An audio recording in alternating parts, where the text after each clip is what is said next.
So if a Christian is a Christian, that somebody will sit by you and you think that person is and sometimes people, the Christians have got the ability to even deny and pretend to be what they are not. They can even pretend that they are not Christian, sit by you, became friends with you, and they will go along to act like, oh, they are just like you, and they think like you, and they sort of embrace your newfound faith. And if you're a Muslim, they even pretend to be a Muslim. Or if you are, let's say, a Muslim, also can also pretend to be a Christian, just for him or her to pursue whatever they want to pursue.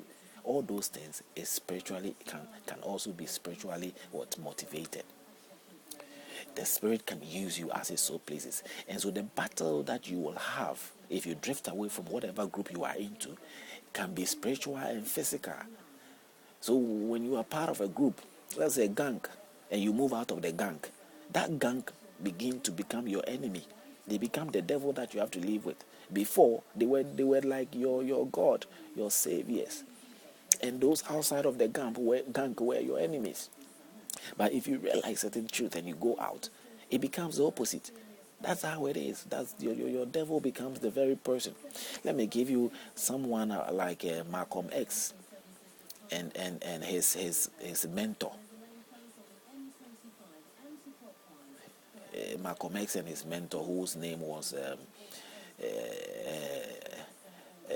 Abraham Moses, or whatever he used to call it. He was the leading leader of the Islamic group at the time when Malcolm X was recruited, and because Malcolm X was a radical, he was being in prison and all that, a bit stubborn because he had a poor background and he had a violent background, and he ended up in the Islamic, and this was a mentor who taught him. Now, when Malcolm X now discovers, that his mentor likes younger women, and he was impregnating the younger girls, having all that, and he felt that it was not right for him to be doing, and start complaining. But then, and all other things, somehow Malcolm X begin to have a hatred from his mentor, his boss, and now he had to flee or go out of the Islamic group and set up his own group, because he felt that wasn't right. That was not righteous for him to be doing that. Now Malcolm X have a background of which he claimed to be more drifting away from what the white man's way of life. But everything that Malcolm X was standing for, again, even though he was standing against the white, he also did not see what polygamy had to do. But he was now in the white man's side, and judging or sort of condemning his own boss to be a polygamist. So somehow, even though the Islamic group does not have problem with polygamist or polygamy, he was now having problem with polygamy.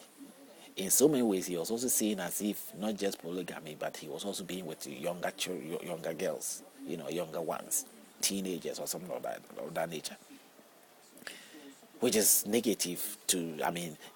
As long as Islamic is concerned, these things are not a problem. They don't see Allah having issues with that. And even if you read the book, it's clearly there that the very powerful leaders like Abraham and all that, there wasn't any complaint of that nature. God himself blessed David with beautiful women, young teenagers and old ones, whichever way it is, So it's not really relevant. But you who claim to hate this white man, you were more of the one practicing the culture of the white people. It's only the white man who, or let's say the Westerners or the Christian side, who were more into drifting away from what originally the Judaism, the Bible and the Quran or the Abrahamic followers had to do. They were seeing it as if it is not right, but they have to marry one person, because the secular world of saw things differently. That a man should not take too many, wives, because a time were coming where women were having their right, liberating themselves in so many ways, and they are voicing now to realize that why should men marry so many? The envy that comes out. There were so many things that in the side of the Westerner, they realized that it is very much irrelevant to encourage a man to marry more. So in America or Britain or wherever place, that most places, it's not right for you to be seen marrying, you will not, the system will not even encourage that you marry and then you go marry again unless you do it privately or secretly without the system not realizing that. So Malcolm X was now in the opposite way. And he died because of that. He lost his life because his battle was with his own members. They have now become the devil that he has to fight with every day. Even though the white man was also a devil, now he's in a situation where he probably need a white man to protect him. The very people he will call white people will have to protect him. That's what he had to depend on, or find his own protection. And his own people, Ibrahim, Muhammad Moses or whatever his name was, that at that time had to be the very enemy that he has to fight. And he was killed because of that. It is even strongly believed that the Islamic people had to hide somebody. The leader at that time were strongly involved in the death of Malcolm X, because it was clear that they were at loggerheads. They were hating. They were really against each other. So if you are part of something and you go out, the association begin to believe that no, we held on to something. We will not let ourselves, we not shame ourselves or disgrace ourselves for what we believe. Even what we believe does not make sense. It doesn't make logic. We will still follow it. I've heard it several times that there's stupid things about these things, about most people who are in religion who claim or talk along that line.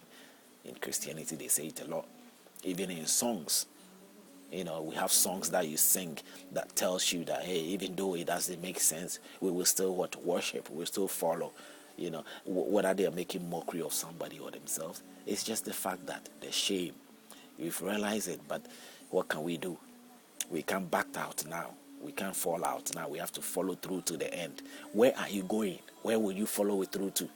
You see that the end is right there before you. The things that you are doing will bring you to an end.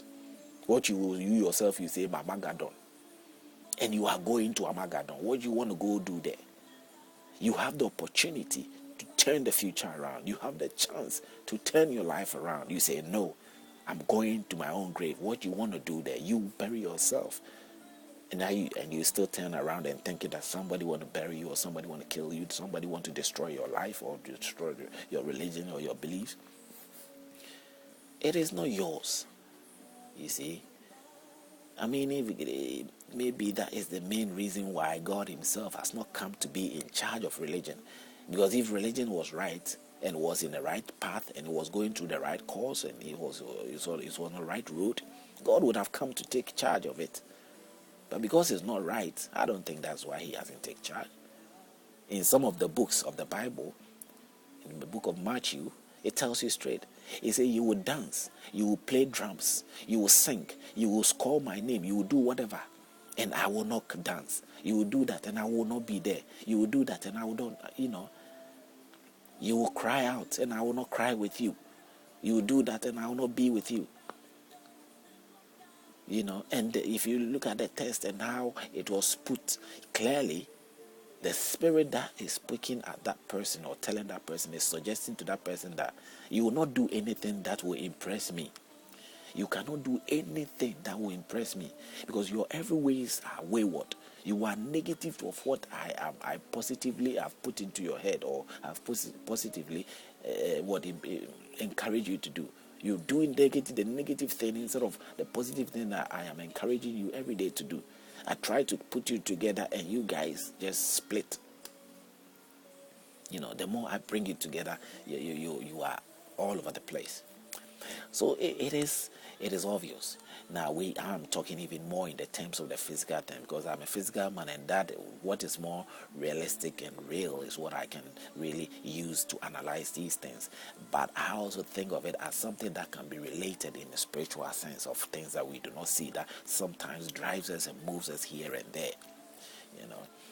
So if people, I also have met, an elderly man who was today actually, who had to suggest, and he's actually a man of a tutor who should, I believe, should know, but he has grown up believing in religion, thinking religion calming him, or religion can bring improvement, and religion can be better than any other. Religion can silence. Now, I was seeing that he is talking on a point of view that religion has got a very strong, wicked, and barbaric way of doing things, more deeper and harsh